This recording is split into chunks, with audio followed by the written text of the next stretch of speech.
पुराने वक्तों की बात है। मुल्क बगदाद में दो सगे भाई रहते थे।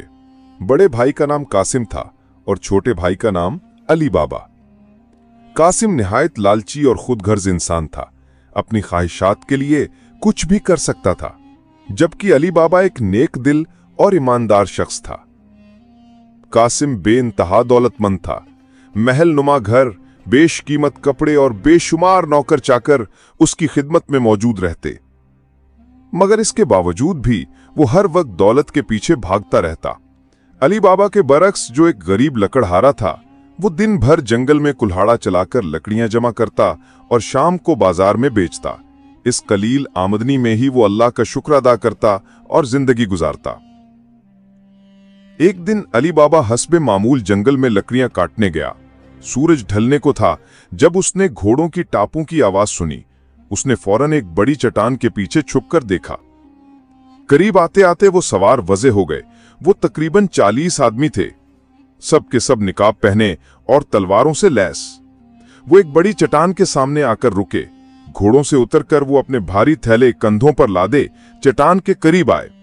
उनमें से एक, जो सरदार लगता था, आगे बढ़ा और बुलंद आवाज में बोला, खुल जा सिम सिम। चट्टान फौरन हट गई। अली बाबा ये देखकर हैरान रह गया कि चट्टान फौरन एक तरफ सरक गई और एक अंधेरा गार जाहिर हुआ। वो सब सवार अंदर दाखिल हो गए। अली बाबा का दिल तेजी से धड़कने लगा। ये जरूर चोर हैं जो अपनी लूट का माल यहां छुपाते हैं, उसने दिल में सोचा। कुछ देर बाद वो सब बाहर आए। अब उनके थैले खाली थे। सरदार ने फिर आवाज लगाई, बंद हो जा सिम सिम, और चट्टान दोबारा अपनी जगह पर आ गई। फिर वो सब घोड़ों पर सवार होकर तेज रफ्तारी से वहां से रवाना हो गए। इनके जाने के बाद अली बाबा एहतियात से अपनी छुपने की जगह से निकला। वो चट्टान के सामने आकर खड़ा हुआ और कांपती हुई आवाज में बोला, खुल जा सिम सिम।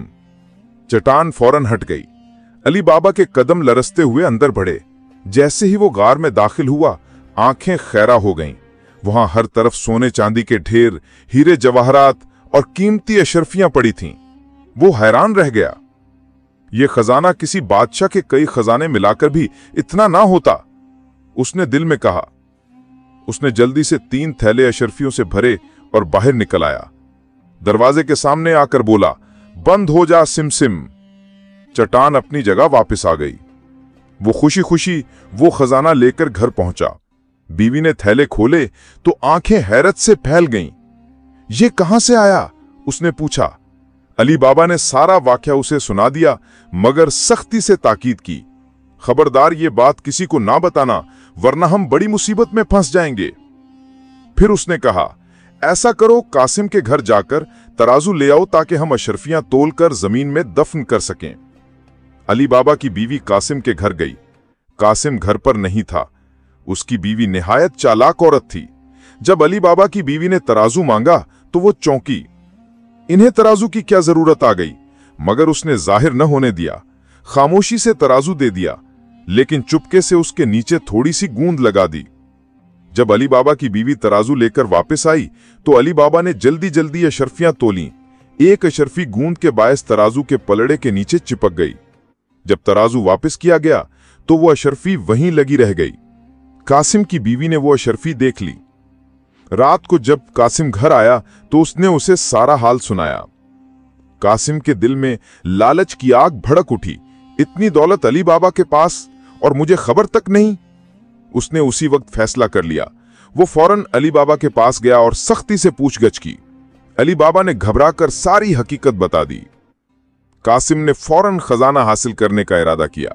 वो शाम को अपने बेहतरीन घोड़े पर सवार होकर गार के सामने पहुंचा। बुलंद आवाज में कहा, खुल जा सिम सिम। दरवाजा खुल गया। कासिम अंदर दाखिल हुआ। गार में दौलत की अंबार देखकर उसकी आंखें और भी लालच से चमकने लगीं। ये सब मेरा होगा, वो बड़बड़ाया और जल्दी जल्दी आधी दौलत जमा करने लगा। मगर जैसे ही वो बाहर निकलने को बढ़ा, उसके जहन से वो अल्फाज निकल गए। वो घबराकर बोला, खुल जा सिम सिम, फिर खुल जा सिमी सिमी, मगर दरवाजा ना खुला। अब कासिम का खौफ काबू से बाहर हो गया। उसी लम्हे घुड़सवार वापस लौटे। जैसे ही उन्होंने कासिम को देखा, सरदार की आंखों में गुस्से की चमक आई। ये हमारी मौत का राज जान गया है, वो गरजा। चंद लम्हों में तलवारें चलीं और कासिम का जिस्म टुकड़ों में बंट चुका था। कासिम की लालच उसे वहीं खत्म कर गई। रात भर कासिम घर वापस ना आया तो उसकी बीवी की जान पर बन गई। वो दरवाजे पर बैठी अपने शोहर के इंतजार में रोती रही। सुबह तक जब वो ना आया तो खबर अली बाबा तक पहुंची। अली बाबा के दिल में खदशा जागा, ये जरूर गार ही गया होगा। उसने फौरन गधा तैयार किया और जंगल की तरफ निकल पड़ा। जैसे ही वो गार के करीब पहुंचा, एक अजीब सा सकूत छाया हुआ था। परिंदे भी जैसे डरकर खामोश हो गए हों। अली बाबा ने चारों तरफ नजर दौड़ाई, फिर धड़कते दिल के साथ बोला, खुल जा सिम सिम। चट्टान हट गई। अली बाबा अंदर दाखिल हुआ तो जमीन पर पड़े लाश के टुकड़ों को देखकर साकित रह गया। ये उसका भाई कासिम था, जो लालच के अंजाम का शिकार हो चुका था। उसके जिस्म के टुकड़े ऐसे बिखरे थे जैसे किसी ने जानबूझकर वहशत पैदा करने के लिए रख छोड़े हों। अली बाबा की आंखों से आंसू बह निकले। ऐ अल्लाह, ये कैसे अंजाम पर पहुंचा? उसने बड़ी मुश्किल से कासिम के टुकड़ों को समेटा, उन्हें एक थैले में भरा और कांपते हाथों से बाहर निकला। फिर आहिस्तगी से बोला, बंद हो जा सिमसिम, और चट्टान बंद हो गई। जब कासिम की लाश लेकर घर पहुंचा तो उसकी बीवी रोने लगी। मोहल्ले में खबर फैलने का खौफ था। अली बाबा ने उसे तसल्ली दी, खामोश रहो, अगर ये बात शहर में फैल गई तो ना सिर्फ हम बल्कि पूरा खानदान खतरे में पड़ जाएगा।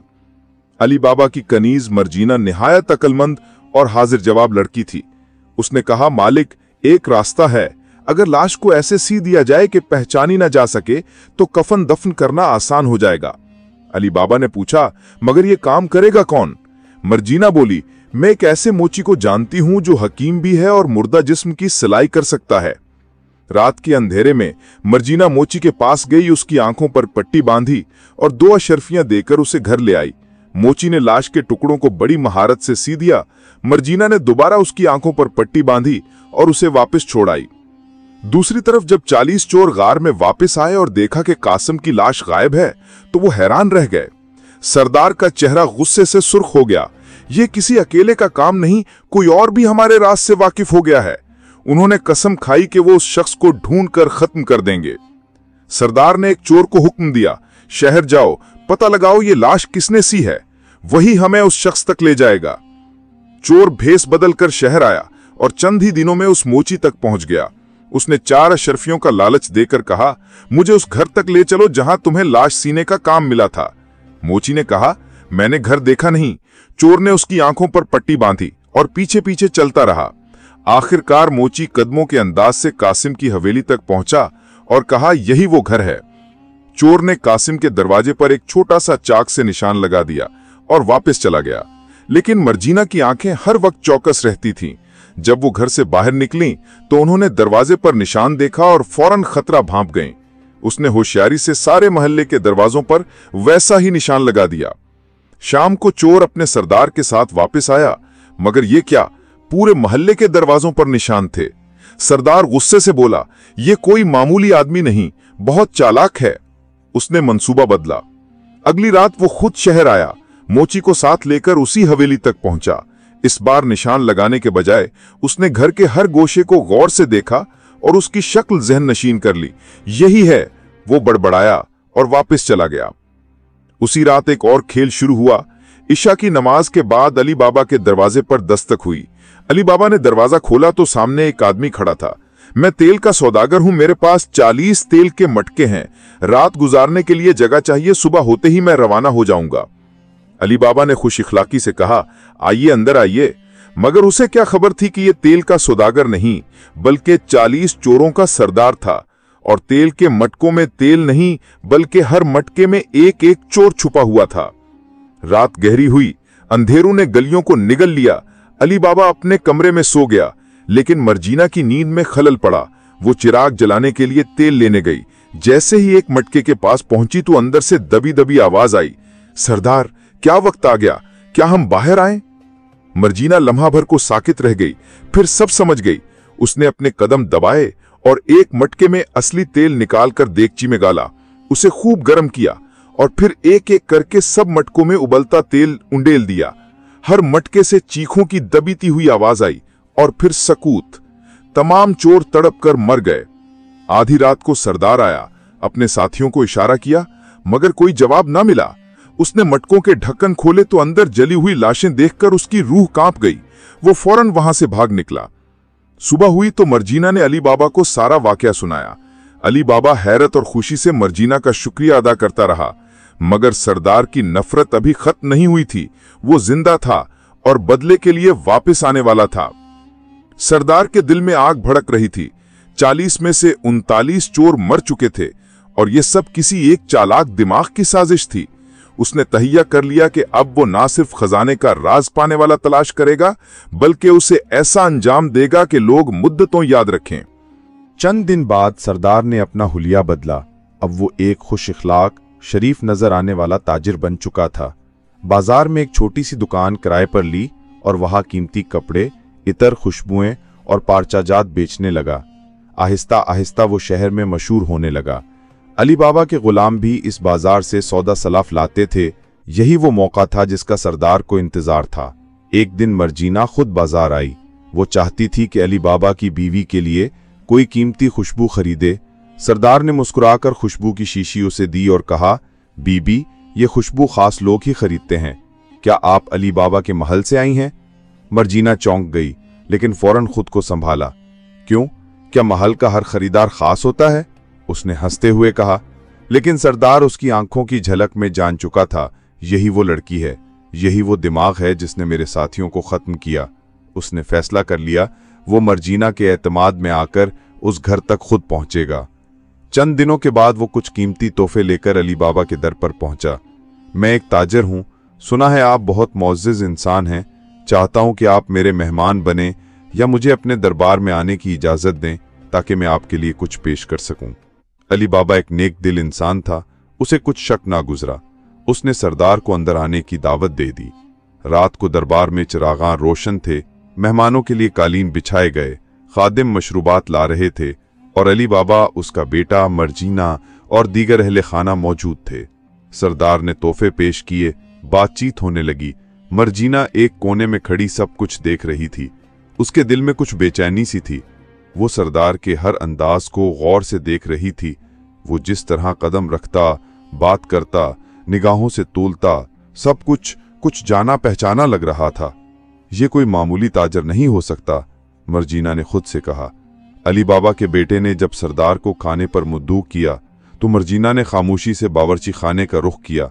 उसने खुद खाने की तैयारी पर नजर रखी, हर प्लेट, हर प्याला, और फिर उसने अपने मखसूस मसालों में एक मखसूस जड़ शामिल कर दी, वो जो सिर्फ दुश्मन के लिए होता था। मगर एक प्लेट ऐसी भी थी जिस पर मर्जीना ने हाथ ना लगाया। खाने का वक्त आया, सबको खाना पेश किया गया। मर्जीना ने वो प्लेट उठाई जो जड़ से पाक थी और वो सीधा ले जाकर अली बाबा और उसके बेटे के सामने रख दी। सरदार के सामने वही प्लेट रखी जिसमें जड़ शामिल थी। सरदार ने पहला नवाला लिया, मुस्कुराया, लेकिन जल्द ही उसके चेहरे का रंग बदलने लगा। उसकी पेशानी पर पसीना उभर आया, आंखें लाल हो गईं। उसने अली बाबा की तरफ देखा, फिर मर्जीना की तरफ, जैसे सब कुछ समझ चुका हो। तुम वही हो जिसने मेरे साथियों को जलाया, यह कहते हुए वो निढाल होकर जमीन पर गिर पड़ा। सरदार की आंखें खुली थी मगर जबान बंद। वो जानता था ये लोग जानते हैं और अब बचना मुश्किल है। इसे रस्सियों में बांधा गया और अली बाबा के खास मुहाफिजों के साथ उसी गार की तरफ ले जाया गया जहां खजाने का राज दफन था। रास्ते में सरदार ने तड़प कर हाथ हिलाने की कोशिश की मगर कोई सदा न निकल सकी। अली बाबा खामोश रहा, मर्जीना खामोश रही। गार के सामने अली बाबा ने कहा, अब हम वो काम करेंगे जो तुमने कभी सोचा भी न होगा। तुम्हें मारना आसान था मगर हम तुम्हें जीते जी कैद रखेंगे। मर्जीना ने खंजर निकाला, और तुम्हारी जुबान, वो जो खुलजा सिमसिम कह सकती थी, वो अब कभी नहीं बोलेगी। उसने झुककर सरदार की जुबान काट दी। चीख निकलती अगर निकल सकती, मगर सब कुछ अंदर ही अंदर जलने लगा। फिर उसे गार के अंदर फेंक दिया गया। ना पानी, ना खाना, सिर्फ खजाने और अंधेरा। ना कोई दरवाजा खोलने वाला, ना कोई आवाज सुनने वाला। हमने खजाने को जीता, दुश्मन को हराया, मगर सबसे बड़ी जीत वो है जो हमने खुद पर पाई। उन्होंने फैसला किया, खजाने का 1/3 हिस्सा यतीम खानों, मदरसों, कोहड़ों और बीमारों पर लगेगा, दूसरा हिस्सा मोहताज औरतों के रोजगार पर और तीसरा हिस्सा राज। दरवाजा बंद हुआ, बंद हो जा सिमसिम, अली बाबा ने आखिरी बार कहा। खामोशी छा गई। वक्त गुजरा, साल बीत गए। मर्जीना और अली बाबा के बेटे की शादी हो गई। शहर में उनकी दयानतदारी की मिसालें दी जाती थीं। बगदाद के दरो दीवार गवाह थे कि एक लकड़हारा, एक अक्लमंद कनीज, अली बाबा ने मिलकर वो कहानी लिखी जो वक्त की धार में अमर हो गई। लोग कहते, खजाने का दरवाजा अब भी है, मगर अब उसे खोलने वाला कोई नहीं, और कहीं गहराई में उसी गार में एक साया अब भी सांस लेता है, मगर बोल नहीं सकता। कैद है, मगर मर नहीं सकता। खजाने का पहरेदार है, ना जी सकता है, ना मर सकता है। कहानी खत्म हो चुकी थी, मगर एक सवाल हमेशा बाकी रहेगा। क्या हम सब अली बाबा जैसे सब्रो हौसले वाले होते हैं, या कासिम जैसे लालची, या सरदार जैसे जो सारी जिंदगी खजाने के पीछे भागता रहा और आखिर में कैद हो गया इसी खजाने के अंदर। अगर आपको वीडियो अच्छी लगी तो कमेंट लाजमी करें और चैनल को सब्सक्राइब करके बेल आइकन प्रेस कर दें ताकि आपको मजीद इसी तरह की कहानियां देखने को मिल सके। मैं दिल की गहराइयों से आप सबका शुक्रिया अदा करना चाहता हूं। आपकी मोहब्बत, सपोर्ट, लाइक्स, कमेंट्स और सब्सक्रिप्शंस मेरे लिए बहुत मानी रखती है। आप सब की वजह से ये सफ़र मुमकिन हुआ है। हर व्यू, हर शेयर और हर हौसला अफजा लफ्ज़ मुझे मज़ीद बेहतर और दिलचस्प मवाद बनाने के लिए अलिफ़ाबेरता है। मैं अपने आप को खुश नसीब समझता हूं कि मेरे पास अब जैसे शानदार सपोर्टर्स हैं। आइए इसी तरह मिलकर आगे बढ़ते हैं और इस सफ़र को मज़ीद यादगार बनाते हैं।